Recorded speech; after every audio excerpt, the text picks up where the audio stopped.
Tuwang-tuwa ang lahat noong malaman nila na patay na ang namumuno sa kulto na kanilang kinakalaban. Naisip ni Fang Ping na mahigit sa 100 pag-atake nga raw ang kanyang pinakawalan at halos nasa 10,000 raw ang nagamit niyang vitality. Mabuti naman daw at natalo niya ang cult leader matapos niyang magpakawala ng ganoon karaming pag-atake. Agad na sinalo ni na Fu Changding at Chen Yangxi ang ating bida nung makita nila na muntikan na itong matumba, parehas din nilang pinuri ang ating bida sa naging pagkapanalo nito. Nang hinayang si Fang Ping sa revival pill na kinonsumo niya na nagkakahalaga ng 200 academic points, paano niya nga raw ito mababayaran kay Chen Yangxi? Sinabi naman ni Chen Yangxi na hindi nga raw siya kailangang bayaran ng ating bida dahil kusa niya naman daw na ginamit ang kanyang revival pill para iligtas ang buhay nito. Binanggit ni Fang Ping na mayroon daw siyang ilang rank 3 vitality pills. Tinanong niya si Chen Yangxi kung gusto ba raw nitong bilhin ang mga hawak niyang pills para mabayaran niya ito.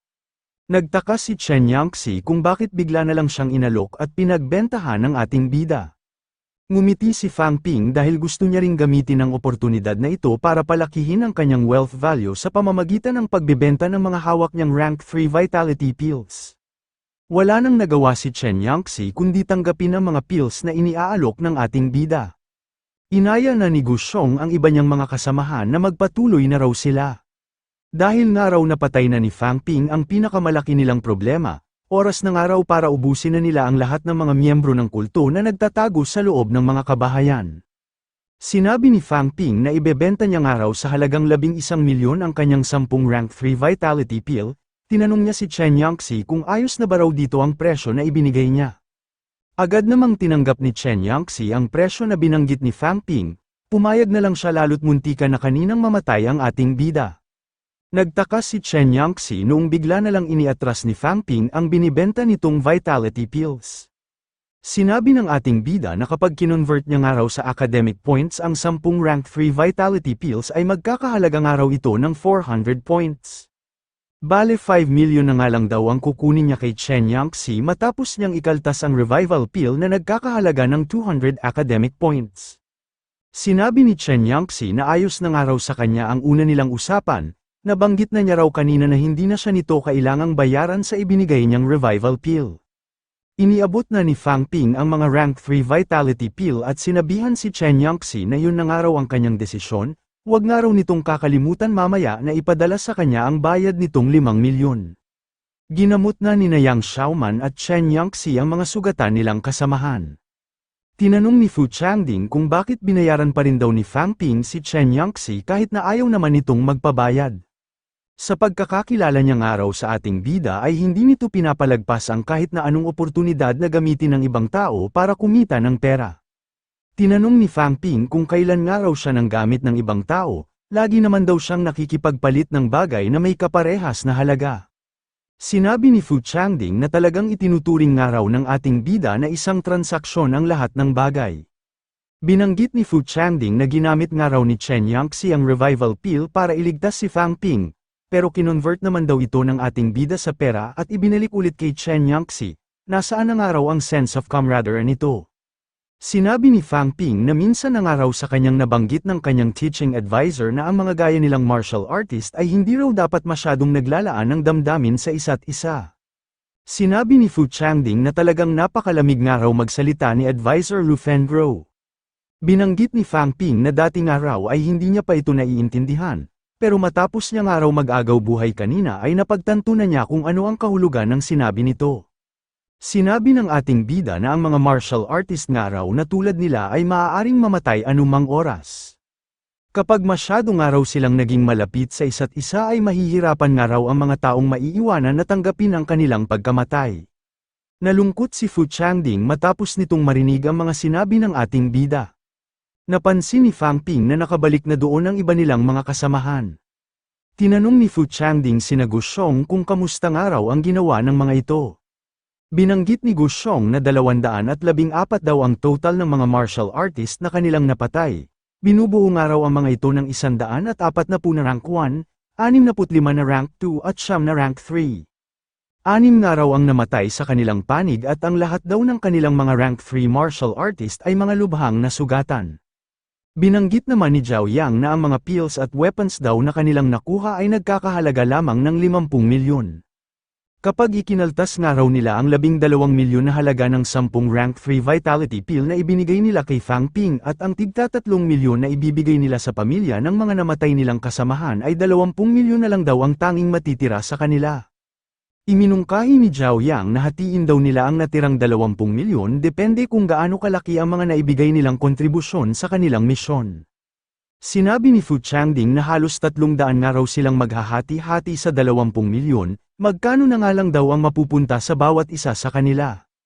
Binanggit ni Gu Xiong na kung ibabase nga raw nila ito sa rewards ay kitang-kita nga raw na wala silang halos nakuha, pero ang mahalagang araw ay sila ang nanalo at natapos nila ang kanilang misyon. Sinabi ni Zhao Yang na napakapangit nga raw ng kanilang pagkapanalo, inakala nga raw niya na napakalakas na nila kumpara sa iba pero ngayon nga raw ay napagtanto na niya na napakahina pa pala nila. Sumang-ayon din si Yu Xianghua sa sinabi ni Zhao Yang, kung hindi nga raw napatay ni Fang Ping ang pinuno ng kulto ay tiyak nga raw na higit pa sa 6 ang maaaring namatay sa kanila. Nagsalita ang isang lalaki at sinabihan ang lahat ng mga estudyante na sobra daw siyang nadismaya sa mga ito. Nagulat ang lahat noong mapagtanto nila na naroon si Advisor Tang Feng. Sinabihan ni Tang Feng ang mga estudyante na napakamangmang daw ng mga ito, alam ba raw talaga ng mga ito kung paano gumawa ng isang estratehiya. Binanggit ni Tang Feng na naghanda nga raw sila ng 500 alloy spears sa loob ng kampo pero wala man lang daw nakapansin nito. Ang mga malapit nga raw na bundok ay maaari ng mga itong magamit para sa paggawa ng mga patibong. Tinanong ni Tang Feng kung nasaan na nga raw ang mga natutunan ng mga ito sa loob ng unibersidad. Binanggit din ni Advisor Tang Feng na nasa 200 nga raw ang mga rank 2 na naka-standby lang sa malayo, pero hinayaan pa nga raw ng mga ito na makipaglaban ng mag-isa si Fang Ping sa isang peak rank 3 martial artist. Paano na nga lang daw kung talagang ang namatay si Fang Ping nang dahil sa katangahan ng mga ito sa pagpaplano? Hindi man lang daw ang mga ito nagdala ng utak sa loob ng labanan. Basta na nga lang daw ang mga ito sumugod ng hindi nag-iisip. Pinaliwanag ni Fang Ping kay Advisor Tang Feng na wala raw kasalanan ang kanyang mga kasamahan sa ginawa niyang pakikipaglaban ng mag-isa. Siya nga raw ang nagmungkahi na gawin ito dahil wala na nga raw silang ibang pagpipilian noong mga sandaling yun. Bigla na lang hinila ni Advisor Tang Feng ang tenga ng ating bida. Sinabihan niya si Fang Ping nang talagang nagagawa pa nga raw nitong ipagtanggol ang iba nitong kasamahan. Sa lahat nga raw ng estudyante na naroon ay ito ang may pinakamalaking problema. Tinanong ni Advisor Tang Feng kung saan daw kinuha ng ating bida ang napakaraming vitality na ginamit nito kanina. Tumugon naman si Fang Ping nang itinabi niya nga raw ito bago sila nagsimulang makipaglaban. Malaki pa rin ang pagdududa ni Advisor Tang Feng kaya tinanong nito ang ating bida kung nagsasabi ba raw ito ng totoo. Napaisip si Fang Ping kung ano nga raw ang maaari niyang maidahilan. Mag-iimbento na nga lang daw siya ng kanyang isasagot. Sinabi ng ating bida na hindi niya raw muna tinunaw ang mga kinain niyang pills para makapagtabi siya ng vitality sa loob ng kanyang katawan. Sa daming araw ng mga miyembro ng kulto ay kumain nga raw siya ng mahigit sa 10 vitality pill bago nagsimula ang kanilang pakikipaglaban. Tinanong ni Advisor Tang Feng ang ating bida kung gusto na ba raw talaga nitong mamatay. Hindi ba raw ito natatakot na sumabog ang katawan nito sa dami ng kinain nitong pills? Sinabi ni Advisor Tang Feng na sumama nga raw sa kanya ang ating bida para mapatingnan niya ang katawan nito. Nangatwira naman si Fang Ping nang hindi nga raw siya sasama, kailangan niya nga raw itago ang kanyang sikreto dahil may kaugnayan nga raw ito sa kanyang killer move. Huminahon si Advisor Tang Feng matapos marinig ang paliwanag ng ating bida. Sinabi nito na hindi na raw niya tatanungin pa si Fang Ping kung paano niya ito nagawa. Pero dahil nga raw maraming nakasaksi sa ginawa nitong pakikipaglaban, ay kailangan pa rin daw nitong magbigay sa kanila ng isang perpektong paliwanag. Kapag wala nga raw itong naibigay na paliwanag ay asahan na nga lang daw nito na itatrato ito bilang isang experimental subject. Naisip ni Fang Ping na tama nga raw si Advisor Tang Feng na maraming nakakita sa kanyang pakikipaglaban. Kapag sinabihan nga raw siya ng mga teaching advisor na kailangan niyang ipakita ng aktwal ang pagkain niya ng maraming vitality pill ay tiyak nga raw na mamamatay siya nang dahil sa pagsabog ng kanyang katawan. Naisip ng ating bida na malaki nga raw itong problema, ano na nga lang daw ang idadahilan niya kapag muli siyang tinanong ng iba tungkol sa kanyang napakaraming vitality. Lumapit ang isang lalaki at sinabi kay Fang Ping na may tumatawag nga raw dito, sumama nga raw ito sa kanya para sagutin ang telepono. Napaisip ang ating bida kung bakit hindi raw ito sa kanyang numero tumawag. Hanggang sa doon na napagtanto ni Fang Ping na bukod daw sa kakaunti ang makukuha niyang reward ay nasira rin daw pala ang kanyang ginagamit na cellphone. Habang naglalakad ay napaisip ang ating bida kung sino naman daw kaya ang tumatawag sa kanya sa ganoong oras. Tinanong ni Fang Ping ang kanyang teaching advisor kung bakit raw siya nito tinawagan. Nagtanong si Advisor Lu Fengro kung talaga nga bang nakapatay ang ating bida ng isang peak-rank free martial artist. Naisip ni Fang Ping na hindi niya raw inasahan na mabilis nakakalat sa iba ang kanyang natapos na pakikipaglaban. Tumawa ang ating bida at tumugon na nagawa niya lang daw ito nang dahil sa mga itinuro sa kanya ng kanyang teaching advisor. Sinabihan ni Advisor Lu Fengro si Fang Ping nang wag na nga raw siya nitong bulahin. Binanggit ni Lu Fengro na nakarating nga raw sa kanya na 100 beses na inatake ng ating bida ang peak rank 3 na nakalaban nito at ang bawat pag-atake nga raw nito ay gumagamit ng nasa 100 vitality. Tinanong ni Advisor Lu Fengro kung paano nga raw ito nagawa ni Fang Ping. Huwag nga raw nitong pagmukhaing tanga ang lahat ng nakapanood sa ginawa nitong pakikipaglaban. Sinabi ni Advisor Lu Fengro na ang pagpapanumbalik nga raw ng vitality na hindi na nangangailangan ng pills ay katangian ng isang Grandmaster. Posible man daw itong magawa ng mga rank 3 martial artist, pero nangyayari nga lang daw yun kapag mayroon itong bone marrow na kagaya ng Hydra Gyrum at kapag higit na mas malakas ang mental strength nito kumpara sa mga ordinaryong tao. Sinabi ni Advisor Lu Fengro na kapag wala nga raw ang ating bida ng mga katangian na kanyang nabanggit ay humanda na nga raw ito na mapadala sa loob ng laboratorio para dumaan sa isang eksperimento. Sinabi ni Fang Ping sa kanyang teaching advisor na ayaw niya nga raw madala sa isang laboratorio, hindi naman daw siguro siya nito pababayaan na mamatay ng ganoon na lang. Tinanong niya rin kung ano nga raw ang sinabi ng kanyang teaching advisor na pagkakaroon ng bone marrow na kagaya ng Hydra Gyrum. Sumagot si Advisor Lu Fengro na nangyayari nga lang daw ito kapag nag-breakthrough na ang isang martial artist sa pagiging isang Grandmaster. Kapag nga raw umabot na sa 90% ang kabuuan ng napapatibay na buto ay sasailalim nga raw sa isang full transformation ang katawan ng isang tao. Ang lahat nga raw ng bone marrow nito ay tuluyan ng titigas sa loob ng isang araw at magkakaroon nga raw ito ng isang espesyal na klase ng pangangatawan. Pagkatapos nga raw noon ay makakakuha na ng enerhiya ang katawan nito sa buong paligid kaya magkakaroon na ito ng tila walang ubos na vitality. Sinabi ni Lu Fengro na mukhang wala naman daw problema ang ating bida pagdating sa mental strength, ang kailangan na lang daw nitong problemahin ay kung paano ito makakapag bone marrow forging. Naisip ni Fang Ping na maging ang kanyang araw palang bone marrow ay maaari niya ring mapatibay, sayang nga raw at walang option ang kanyang system sa pagpapatibay ng bone marrow. Binanggit ni Advisor Lu Fengro na may kilala nga raw siyang martial artist na mayroong bone marrow na gaya ng Hydra Gyrum simula pa lang ng isinilang, maaari nga raw itong tanungin ng ating bida. Nagulat si Fang Ping sa sinabi ng kanyang teaching advisor, agad niyang tinanong kung sino nga raw ang tao na tinutukoy nito. Sumagot si Advisor Lu Fengro na ito nga raw ay ang future Grandmaster ng Nanjiang Province. Agad na tinawagan ng ating bida ang martial artist na tinutukoy ng kanyang teaching advisor. Pinaliwanag ni Wang Jinyang na hindi niya nga raw pinatibay ang kanyang bone marrow dahil ganoon na raw talaga ito simula nang siya'y isinilang. Nanlambot si Fang Ping sa isinagot sa kanya ni Wang Jinyang, mukhang maipapasok nga raw talaga siya sa loob ng laboratorio. Sinabi ni Wang Jinyang na kahit nga raw hindi niya ni-reforged ang kanyang bone marrow ay may maibibigay pa rin daw siyang paraan para sa ating bida. Dito na nga lang daw nakadepende kung makakaya ba raw nitong maihanda ang mga bagay na kakailanganin. Sinabi ni Wang Jinyang na maaari raw gumamit ang ating bida ng mga energy stone kapag nagko-cultivate ito. Sa sandaling na ipalabas nga raw ng isang energy stone ang limitasyon nito ay natutunaw nga raw ang enerhiya na laman nito. Ang enerhiya nga raw na nagmumula sa tunaw na likido ay nakakayang pumasok patungo sa loob ng bone marrow. Tinanong ni Fang Ping si Wang Jinyang kung gaano ba raw kamahal ang mga energy stone.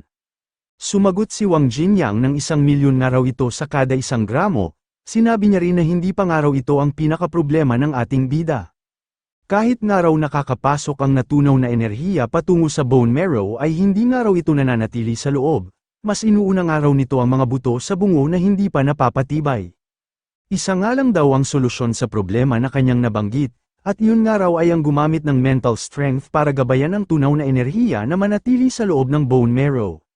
Sinabi ni Fang Ping na mukhang mas puproblemahin niyang araw ang pagbili ng mga gagamitin niyang energy stones dahil ang taglay niyang araw na mental strength ay may kukumpara sa isang grandmaster. Tinawanan lang ni Wang Jinyang ang kanyang narinig kaya iginiit ng ating bida na nagsasabing araw siya ng totoo. Pagkatayo ni Fang Ping ay agad itong nag-focus para gamitin ang kanyang mental strength. Naguluhan naman si Wang Jinyang kung ano ang binabalak gawin ng ating bida. Mas lalo pang nag-concentrate si Fang Ping para mapatunayan na totoo ang kanyang sinasabi.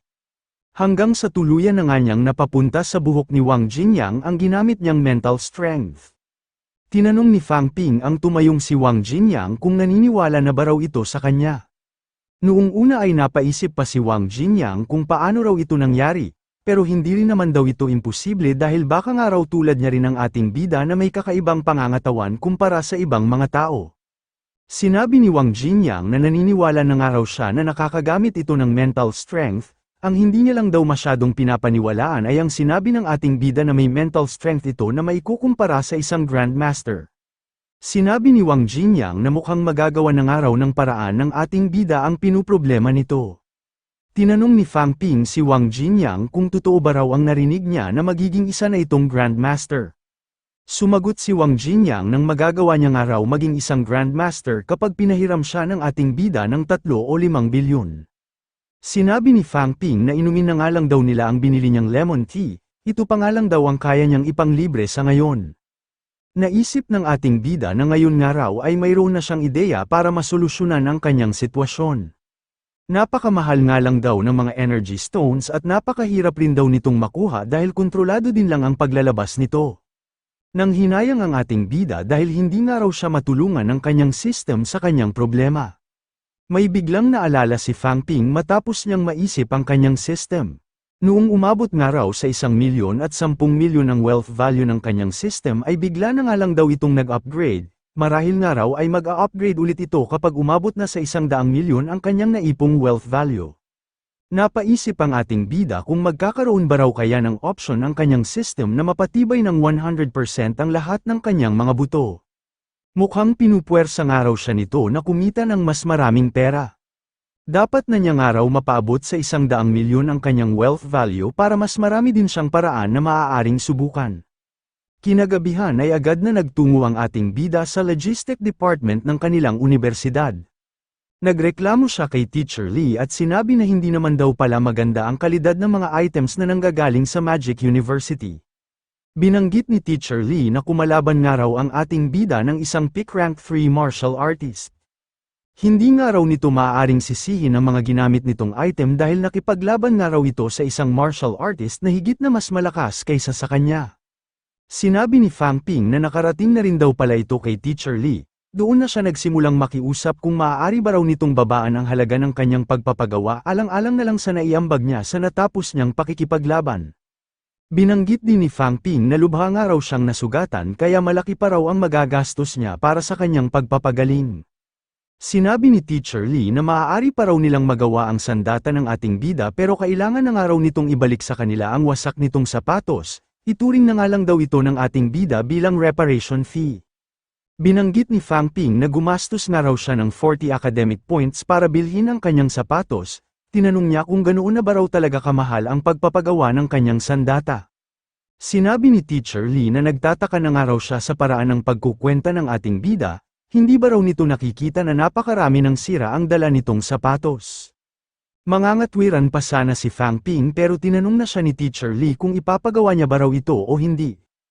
Wala nang nagawa si Fang Ping kundi ipagawa na ang kanyang sandata kapalit ng kanyang sirang sapatos. Sa mga sandaling yun ay doon na nagtanong ang ating bida para sa plano na binabalak niyang simulan. Tinanong niya si Teacher Lee kung naikonsidera na ba raw ng kanilang universidad na magtayo ng isang e-commerce platform.